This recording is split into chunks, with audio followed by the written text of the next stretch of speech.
Ready. And action.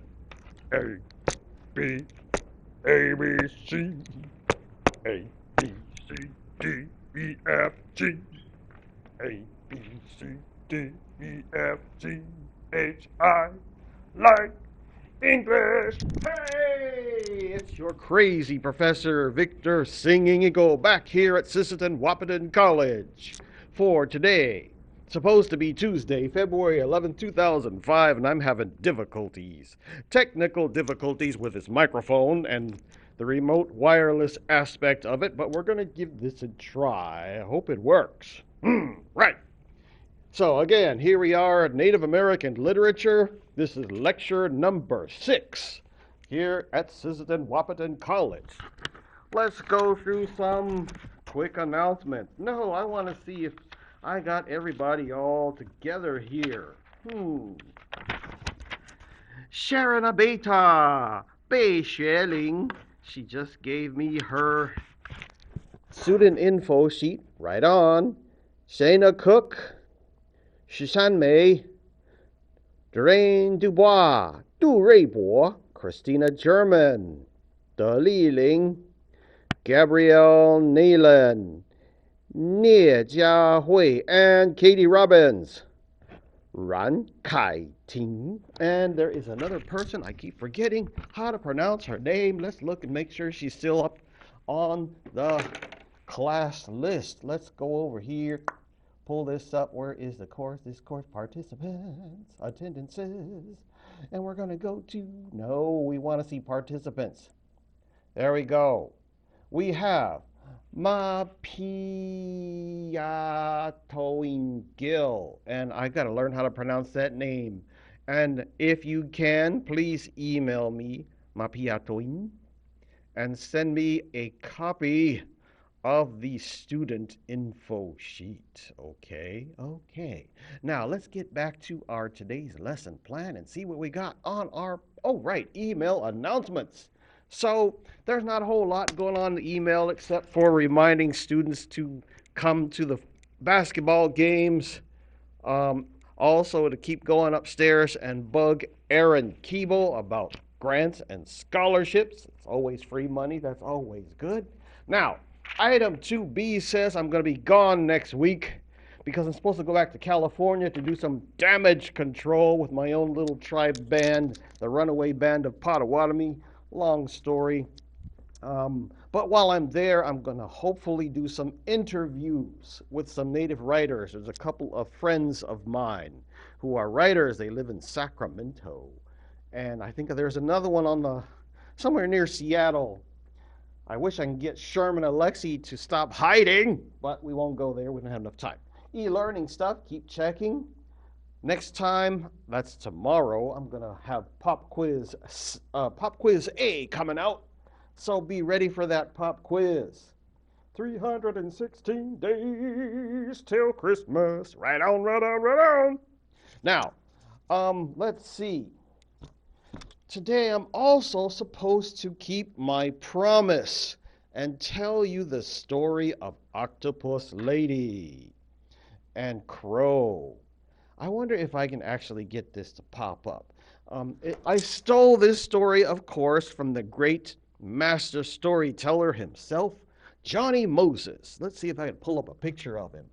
And it's not going to work. I'll just go this way. I'll come back over here and pull up the screen. How are we doing on time? 4 minutes and 4 seconds. We're going to pull this up. There's Johnny Moses right there. Ta-da! So Johnny Moses, there's a nice picture of him. He's gotten older, of course. Now he kind of looks more like this, but never mind. Let's pull that down. Johnny Moses is from the Tulalip tribe over there on the northwest coast. And the story I'm getting ready to tell you is an excellent example of indigenous didactics. Okay, without any further ado, I'm going to use our class.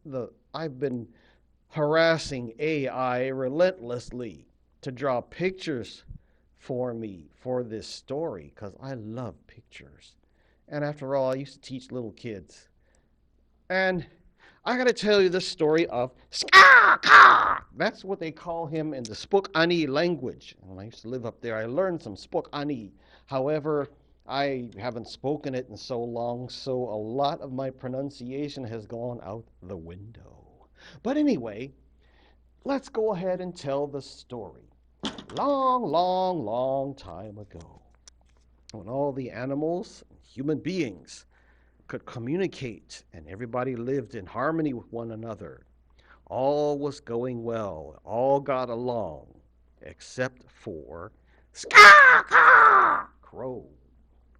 Crow would go around visiting all the other animals, and he would insinuate himself into their lodges, and he would uh, expect, in native culture, whenever we have guests, we feed our guests. So he liked to get free food, but he was also an insufferable know-it-all. And I'm sure you've met some in your own day-to-day dealings of people who say, I know everything! Ah, ah! In the Spokane language, we say, it's ya! It's ya! It's me, Stan! It's me, Stan! So that just means I know everything. He'd go visiting, he'd go to the chief of the bear people in his lodge, and the bear would say, you must not go down to the beach when the tide is out, because Octopus Lady lives down there. And Crow would say, ah! It's me, Stan! It's me, Stan! I know! And he would irritate Bear, and Bear would very politely ask him to leave after a little while. And then he would run off and go harass the chief of the deer people. So here's Chief Deer. AI did a really good illustration there. And Deer would say, you must not go down to the beach when the tide is out, because Octopus Lady lives down there. And Crow would say, ah! That's me, Stan! That's me, Stan! Ah! I know! And the deer would say, thank you for your visit. Please go and visit someone else. So Crow would go and visit the mosquito people, the mosquito chief. And mosquito chief would invite him in and give him some huss tea, which we'll talk about later because I'm already messing up my throat. And mosquito people would say, you must not go down to the beach when the tide is out, because Octopus Lady lives down there. And Crow would say, ah, ah, it's ya, it's ya, it's me, Stan, it's me, Stan. Now, after sufficiently irritating all the different animal people and all the chiefs, Crow found himself alone walking on the beach when the tide is out. The tide was out.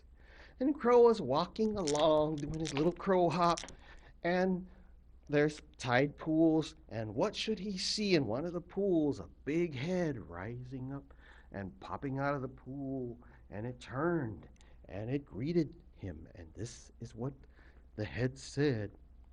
Oh, hello, Crow.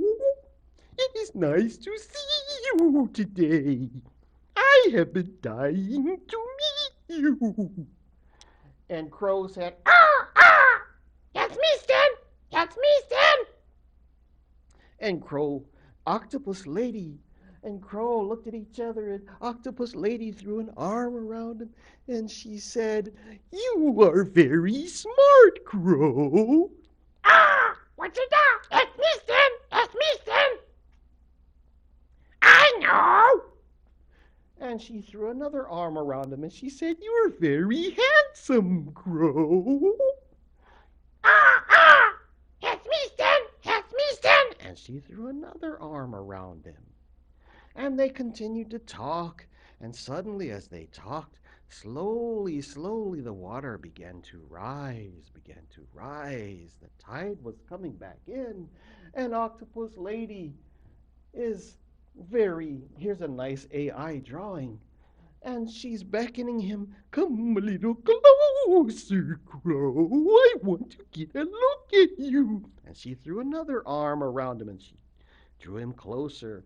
Now, Crow's stomach is starting to grumble because in our native traditions, whenever we have guests, we like to feed them, you see. Crow knows this.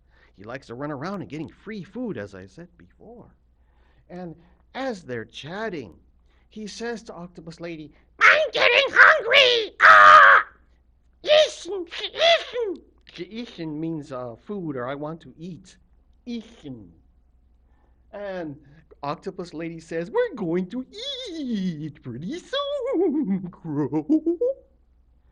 And they talked and they talked, and Octopus Lady and Crow are going on about the weather and the beautiful day, and the water's continuing to rise, and it's getting up to Crow's neck, and Crow says, "I'm getting hungry. I want to eat. What is for dinner? What is for dinner?" And Octopus Lady says, "You are the dinner, Crow." Ah, I know. End of story. Hamahowich. So we're going to stop it here and see how the story came out with the recording. Hopefully it came out better than last time. Thank you so much, and we'll talk to you in the next video.